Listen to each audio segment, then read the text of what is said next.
اگر آپ کو میری یہ ویڈیو پسند آئے تو like, comment and share, subscribe کرنا مت بھولیے۔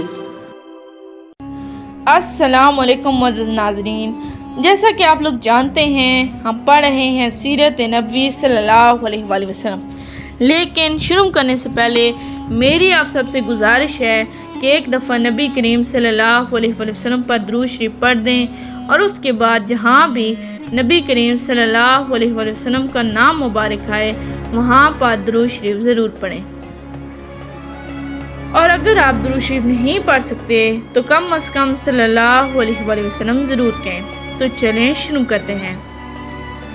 اس کا باب نمبر 86 ہے، جس کا نام ہے غزوہ بنی قریظہ۔ اس کے بعد حضرت جبرائیل علیہ السلام نے کہا، اللہ تعالیٰ نے آپ کو حکم دیا ہے کہ آپ اسی وقت بنو قریظہ کے مقابلے کے لیے کوچ کریں، میں بھی وہیں جا رہا ہوں۔ اس پر حضور اکرم صلی اللہ علیہ وسلم نے اعلان کرایا، ہر اطاعت گزار شخص عصر کی نماز بنو قریظہ کے محلے میں پہنچ کر پڑھے۔ اس اعلان سے مراد یہ تھی کہ روانہ ہونے میں دیر نہ کی جائے۔ آپ صلی اللہ علیہ وسلم نے خود بھی فوراً ہتھیار لگائے، زرہ بختر پہنی، اپنا نیزہ دست مبارک میں لیے، تلوار گلے میں ڈالی اور اپنے گھوڑے پر سوار ہوئے۔ آپ صلی اللہ علیہ وسلم کے گرد صحابہ کرام رضی اللہ تعالیٰ عنہ بھی ہتھیار لگائے گھوڑوں پر موجود تھے۔ صحابہ کرام رضی اللہ تعالیٰ عنہ کی تعداد 3000 تھی، ان میں 36 گھڑ سوار تھے، ان میں بھی 3 گھوڑے حضرت صلی اللہ علیہ وسلم کے تھے۔ اس غزوہ کے موقع پر آپ صلی اللہ علیہ وسلم نے حضرت عبداللہ بن ام مکتوم رضی اللہ تعالیٰ عنہ کو مدینہ منورہ اپنا قائم مقام مقرر فرمایا۔ حضور اکرم صلی اللہ علیہ وآلہ وسلم سے آگے آگے حضرت علی رضی اللہ تعالیٰ عنہ پرچم لیے ہوئے تھے، بنو قریظہ کی طرف روانہ ہوئے۔ حضرت علی رضی اللہ تعالیٰ عنہ چونکہ آگے روانہ ہو گئے تھے اس لیے وہاں پہلے پہنچ گئے۔ انہوں نے مہاجرین و انصار کے دستے کے ساتھ بنو قریظہ کے قلعے کے سامنے دیوار کے نیچے پرچم نصب کیا۔ ایسے میں یہودیوں نے حضور صلی اللہ علیہ وآلہ وسلم کو برا بھلا کہنا شروع کیا۔ اس پر حضرت علی اور دوسرے صحابہ رضی اللہ تعالیٰ عنہ کو غصہ آ گیا۔ نبی کریم صلی اللہ علیہ وسلم وہاں پہنچے تو حضرت علی رضی اللہ تعالیٰ عنہ نے انہیں یہودیوں کی بدزبانی کے بارے میں بتایا۔ آپ صلی اللہ علیہ وآلہ وسلم نے ان کی پوری آبادی کو گھیرے میں لینے کا حکم دیا۔ یہ محاصرہ 25 دن تک جاری رہا۔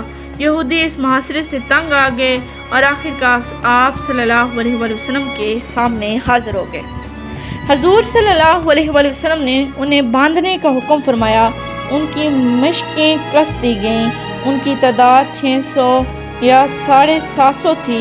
انہیں ایک طرف جمع کر دیا گیا۔ یہ سب وہ تھے جو لڑنے والے تھے۔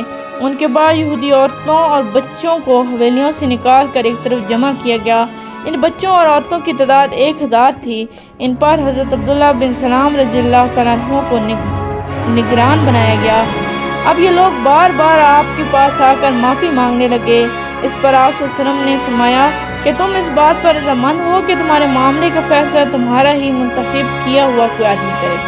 انہوں نے جواب دیا، سعد بن معاذ رضی اللہ تعالیٰ عنہ جو فیصلہ بھی کر دیں ہمیں منظور ہے۔ سعد بن معاذ رضی اللہ تعالیٰ عنہ مسلمان ہونے سے پہلے ان یہودیوں کے دوست اور ان کے نزدیک قابل احترام شخصیت تھے۔ حضور اکرم صلی اللہ علیہ وسلم نے ان کی یہ بات مان لی۔ سعد بن معاذ رضی اللہ تعالیٰ عنہ غزوہ خندق میں شدید زخمی ہو گئے تھے۔ وہ اس وقت مسجد نبی کے قریب ایک خیمے میں تھے۔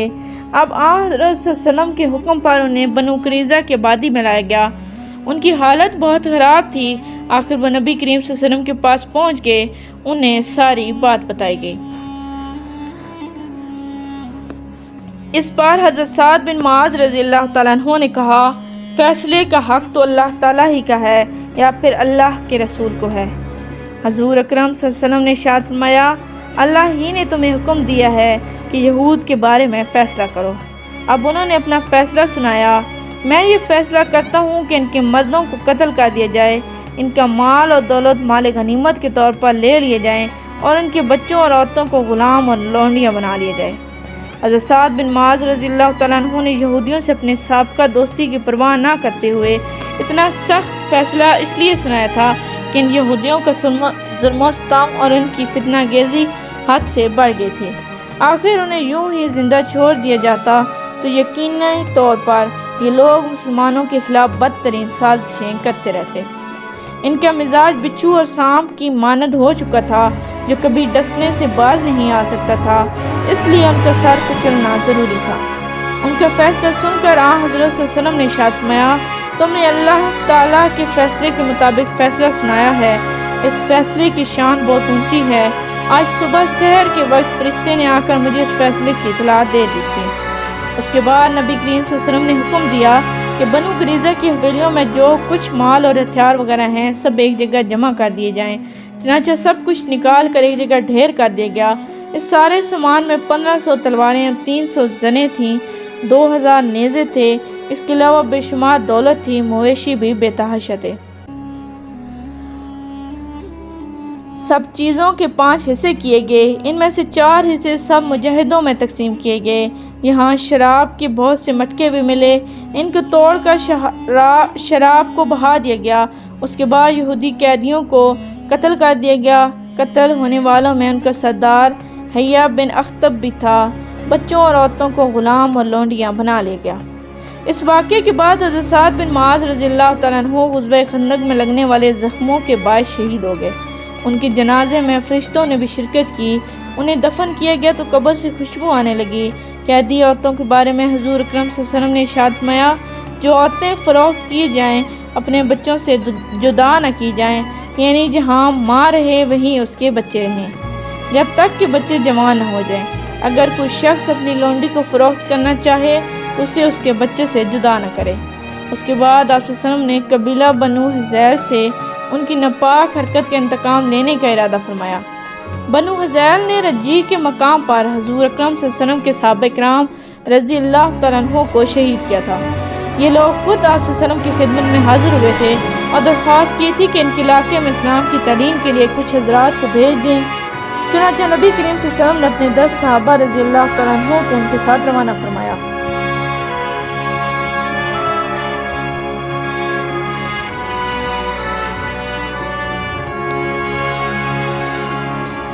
ان لوگوں نے انہیں دھوکے سے شہید کر دیا۔ آپ صلی اللہ علیہ وآلہ وسلم کو ان صحابہ اکرام رضی اللہ تعالیٰ عنہ کی مظلومانہ شہادت کا بے حد رنج تھا۔ چنانچہ ان لوگوں کو سزا دینے کا فیصلہ فرمایا اور صحابہ اکرام رضی اللہ تعالیٰ عنہ کو تیاری کا حکم فرمایا۔ پھر لشکر کو لے کر روانہ ہوئے۔ بظاہر تو شام کی طرف کوچ کیا تھا، مگر اصل مقصد بنو حذیل کے خلاف کارروائی تھی۔ منظر کو اس لیے خفیہ رکھا گیا تاکہ دشمنوں کو جاسوسوں کے ذریعے پہلے سے معلوم نہ ہو اور مسلمان ان ظالموں پر بے خبری میں جا پڑیں۔ مدینہ منورہ میں حضور اکرم صلی اللہ علیہ وسلم نے اپنا قائم مقام حضرت عبداللہ بن ام مکتوم کو مقرر فرمایا۔ اس غزوے میں آپ صلی اللہ علیہ وسلم کے ساتھی کافی تعداد میں صحابہ رضی اللہ تعالیٰ عنہ تھے۔ ان میں سے 20 گھوڑوں پر سوار تھے۔ پہلے حضور اکرم صلی اللہ علیہ وسلم اس مقام پر پہنچے جہاں صحابہ اکرام رضی اللہ تعالیٰ عنہ کو شہید کیا گیا تھا۔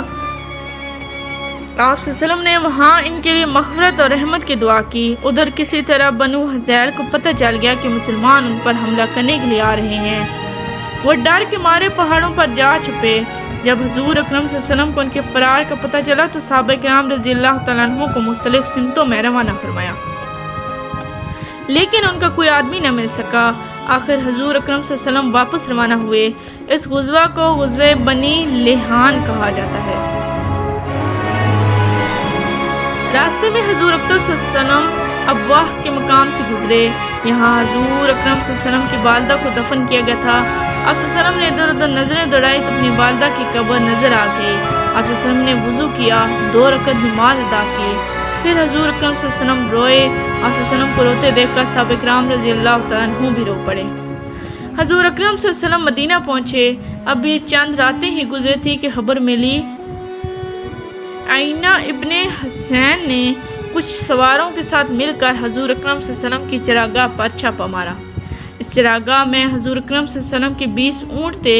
اونٹوں کی حفاظت کے لیے حضرت ابو ذر غفاری رضی اللہ تعالیٰ عنہ کے بیٹے تھے اور حضرت ابو ذر رضی اللہ تعالیٰ عنہ کی بیوی بھی وہاں تھی۔ ان حملہ آوروں نے حضرت ابو ذر رضی اللہ تعالیٰ عنہ کے بیٹے کو قتل کر دیا۔ اس واقعے کا سب سے پہلے حضرت سلمہ بن اکوا رضی اللہ تعالیٰ عنہ کو پتہ چلا۔ وہ اپنی کمان اٹھائے صبح چراگاہ کی طرف جا رہے تھے۔ ان کے ساتھ ہی ان کا غلام بھی تھا۔ وہ ان کا گھوڑا لے کر آیا تھا اور لگام سے پکڑ کر اسے ہنکا رہا تھا۔ راستے میں ان کی ملاقات حضرت عبد الرحمن بن عوف رضی اللہ تعالیٰ عنہ کے غلام سے ہوئی۔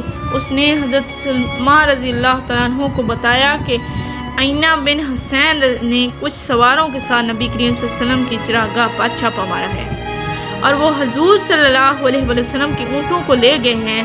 چراگاہ کے محافظ کو انہوں نے قتل کر دیا اور ایک خاتون کو اٹھا کر لے گئے ہیں۔